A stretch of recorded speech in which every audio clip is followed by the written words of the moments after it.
What's going on, my people? Alright, first, before we do anything, make sure you check out DNKKnives.com, please. And if you do purchase from there, you can use this coupon code behind the edge 10 to get yourself 10% off plus free shipping, which is pretty sweet.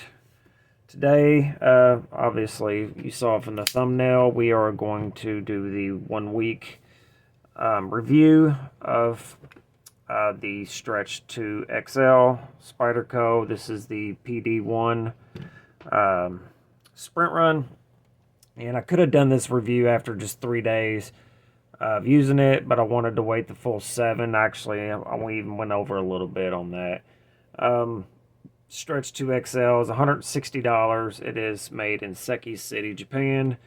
It weighs less than 3 ounces, but has a nearly 4-inch blade. Quickly, we'll put it up against the Manix 2, which a lot of people are familiar with, so there's a size comparison. PD1 is basically an analog of Crewwear. I think it's slightly different, but I don't know that for sure. But basically performs just like it, sharpens just like it, and it is all around exceptional steel. It is extremely tough with excellent edge retention, and yeah, it is semi-stainless, not stainless, and not exactly stain resistant either, but it'll rust, but it won't go out of its way to do so. Kind of probably do this one on a pros and con setup.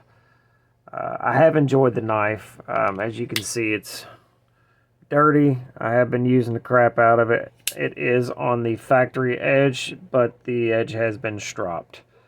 I didn't have to strop it, just did, again, as per usual, because I just have to. It drives me crazy if I don't.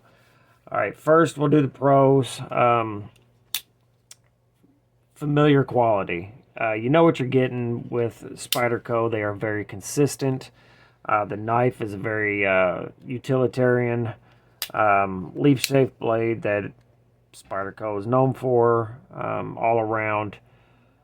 To me, is a good thing, because when you buy a Spyderco, you know you're going to get quality, just period. Before you even get the knife, before you do anything with the knife, for the most part, the vast majority of all of them are going to be done well, and you know that going into it. So that's a bonus before you even get it.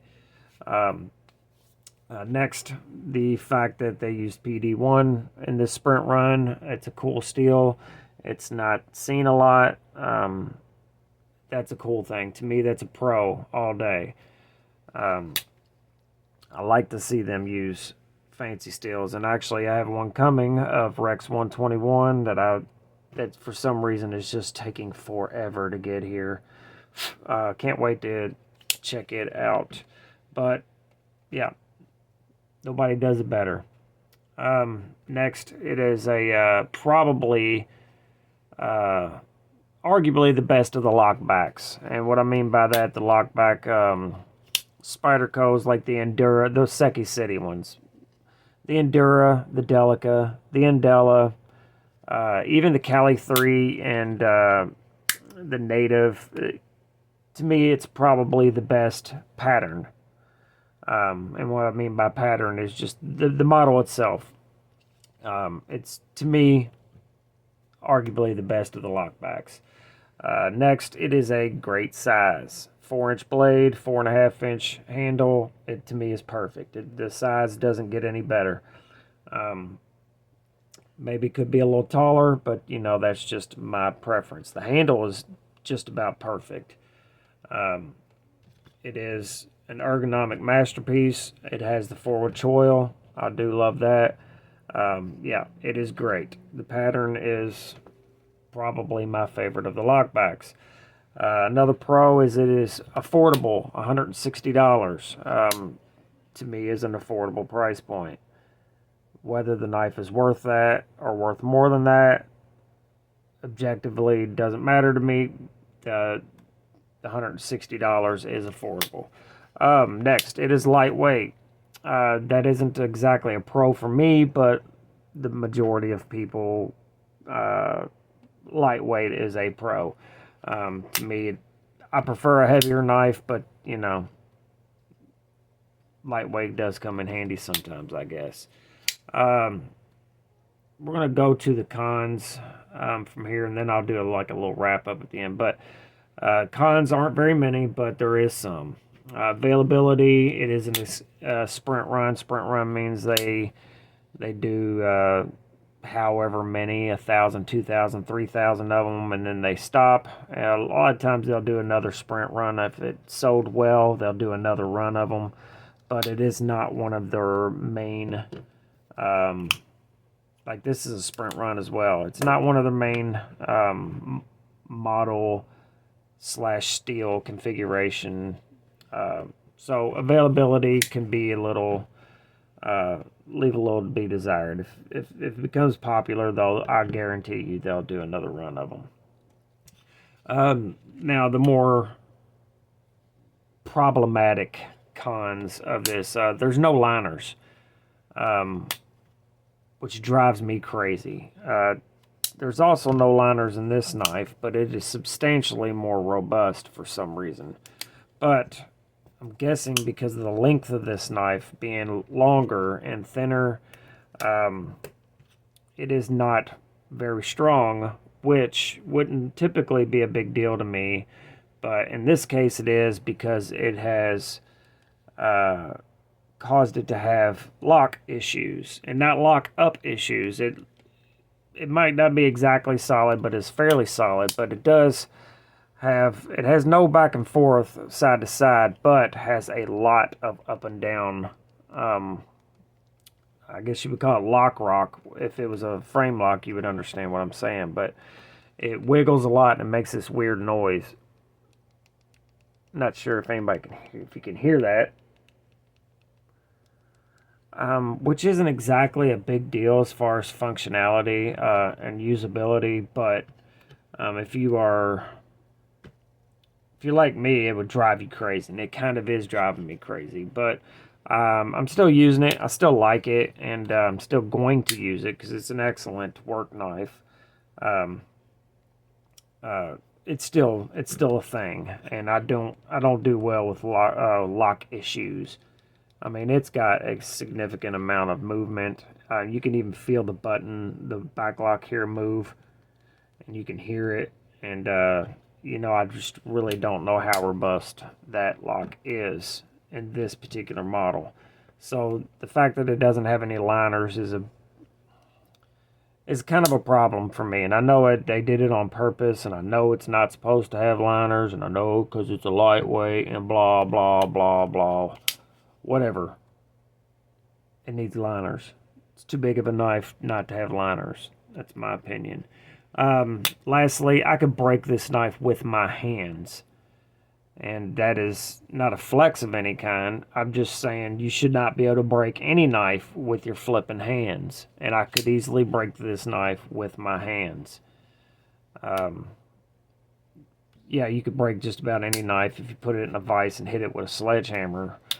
But if I could break this knife in half with my hands, that's kind of a problem.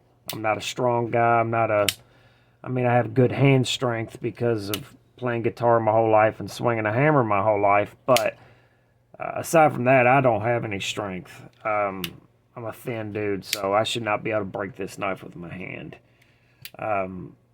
All in all, though, it is a decent EDC option if you want full size, but you want it to be lightweight. It has a great steel. The quality is there as far as your heat treat is always going to be excellent. Spyderco does the best job as far as production heat treat, and it's going to perform essentially the way it was designed to perform. But it's not bad, but it's not great either. It's a like the G10 Crew Wear XL that I had was nearly perfect. Nearly perfect. It had the liners, it was robust, basically the same steel. It's considerably more, it was at least $100 more expensive, but that was near perfect. So the lightweight version, not as much my jam. Overall, I'm going to give this knife a B minus. I'm going to start doing that on every review, giving it a high school grade. I'm going to give this a B minus, and just barely it steps up from a C plus to a B minus, because the blade is quite excellent. I will say that. It has cut very well. I have not had to sharpen it. I've cut up tons of boxes at work, and then just doing general tasks with it. I have stropped it, but I've not had to strop it. And I mean, it is a laser beam of a cutter. And, you know, most Spydercos are. It is quite good. The action's pretty good, too, for a lockback. You can fidget with it, and I do a lot. And it's pretty noisy. I'm sure my wife hates it, but... yeah, so really that's all I got on this one. It is a good knife.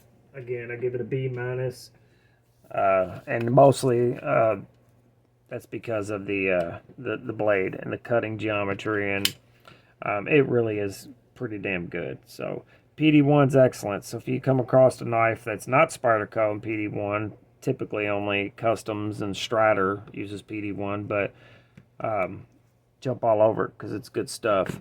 Make sure you go to each other. All the same stuff I always say all the time. No reason to be a dumb cunt. Life's too short for that. Make sure you subscribe, please, guys. Make sure you like the video, but subscribing is important to keep this thing going. Later.